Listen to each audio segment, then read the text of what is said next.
What's poppin', yo? Welcome back to another YouTube video, and today we are taking a look at my best purchase so far this month. My entire goddamn skeleton, dickhead. We're taking a look at the new Splode Deluxe action figure, which is an Amazon original from Dimond Select Toys, and this has been something that I've wanted for so long. I've wanted to collect the Dimond Select minifigures, action figures, for a very, very long time, and this is number 008, and he does also come in a wave with the Mauler twin. So, when his father, Omni-Man, intercepted Mark Grayson, aka teenage superhero Invincible, must join forces with the teen team to stop an invasion by an extra-dimensional Flaxen army led by hyper-intelligent robot. The team consists of Splode, Adam Eve, and self-replicating Duplicate. So the other figures in this line are Omni-Man. We have Eve, which we took a look at before. There's also Duplicate and Robot, and then also the Mauler twin, which is also available. So there is only like 6 Dimond Select Invincible figures out at the moment, and this is Series 4. So I do believe this is the last series that ever came out, and they came out around the time of Invincible Season 1. So this thing was a little bit more expensive than I would have liked to admit. This thing was 40 fucking quid. But Splode is my favorite character, and also he died in the newest season, which really upset me. I genuinely cried, but I'm so fucking happy to have this figure, so let's cut him open so that I can display him with my other Invincible stuff, which is my Invincible U2s, which I fucking hope they make a Rex one at some point, instead of just sort of like movie moments from season 1 and 3. You know, I kind of want some more characters. And also with my little minifigure collectibles from like B&M. So opening him up here, we sliding him out of the box, and here he is. So he has quite a lot of stuff that actually goes with him. He has 6 different sets of heads and 2 sets of arms. Obviously these 2 here are his exploding arms for when he's exploding stuff.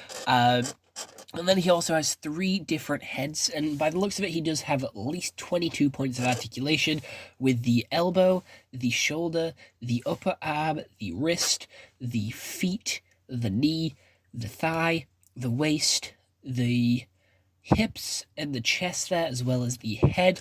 And I don't want to wait anymore. We are pulling this bad boy out and taking a look at everything in a little bit of a closer detail. But these figures are very well packaged, very well secure in what they are. So, taking up Rex, I don't really want to change anything about him. I think this is like how I want to display him. His face print and mold is a little off-putting. It's a little bizarre, but it is how I prefer Rex, to be fair. I don't really like his condom sort of helmet, like skin-tight mask, and you could technically swap this head out with the robot mask as well, because obviously Robot does take on Rex's body.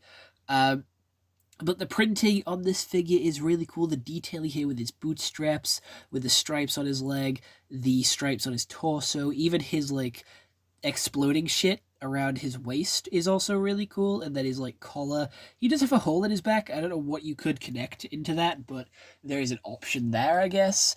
To putting Rex over there, he doesn't have a stand like Eve does, and I'm not sure if that's because he can just stand on his own. But pulling out the other head sculpt, this is more of an angry head sculpt, maybe more of an excited head sculpt, which does have the translucent goggles there, as well as, again, the condom helmet, which does look pretty shit, and a pretty open, wide mouth expression. And the next head, oh, this one's the angry head, where he looks a little bit more pissed off, a little bit more dead-faced. And if I was going to use the masked version for him, I would definitely use this happy one, because that just suits Rex's personality a little bit more. He doesn't really take stuff seriously. He's always like a happy one. He's always joking. He's always messing about. So if I was going to display him masked, I would use this head here. And you know what? I might swap some of his hands because he is currently having his hands like clutched, whereas he does have some other hands here in the form of a loop for him to hold something, but this doesn't actually give you anything for him to hold, so I don't really see the point in those hands, I'm going to be honest. We have a flat hand, which I'm going to be very careful with which way I fucking point that, because I don't fucking know what to use this hand for. Like, there is little to no fucking reason why I'd use this hand. Who stretches their hand out like that? And it does have some, like, detailing on there, which is on every hand for, like, the little pieces of glove. The next hand along is actually a pretty cool hand. This one looks like he's reaching out to grab something. Maybe do, like, a Darth Vader choke hold, which does look pretty cool. And then the last one is another one where he is sticking out his hand here, but it's slightly different, I guess. I don't really know how to put it. This one is with him reaching for something. Instead of trying to grab something, he's trying to reach for something, which I think is more of like a sort of cowboy ready to grab the gun in like a type situation. And then these two explosive hands will just connect. They're very similar to his normal hands, but this one looks really fucking cool. This one is him grabbing one of these sort of power things from his waist and charging it up, and it is like goes from this nice yellow to like a translucent, which looks really cool. I like that energy there. This could also be used for like an electro figure, which also is really cool. And then his other hand is just charged up without him holding anything, and this one looks like more of a fact that he's going to explode his own body than anything else, and I don't want him to do that because that's really sad. So I might swap out his arm for this one on the left, and then swap out his hand for this sort of like reaching one, like he's reaching to grab for another, because I think that would be the best way to display him out of all these variations of Rex. This figure, for whatever reason, is greasy. Like, I washed my hands before this video, and for whatever reason, after picking up these pieces, my hands have gotten a little greasy. So I am going to pause the video here, and I am going to swap out his parts, and I'll be back in just a moment with my finished Rex. So here is, like, the final thing for Rex. His arms aren't too posable, so I can't have him properly reaching for his belt, so this is, like, the best I can do. With like the posability that I do have on him, and I do like how he is holding this one quite close to his chest. It does look like a power move, and again, I am quite happy with this pose. So this is how I'll be displaying my Rex, and I'll probably put all the other pieces in like a box. These parts were quite hard to get off. They were quite stiff, especially the arms, and you did have to twist them quite a bit to get them back on. But I think it is a very good job. It's very high quality. The plastic looks good.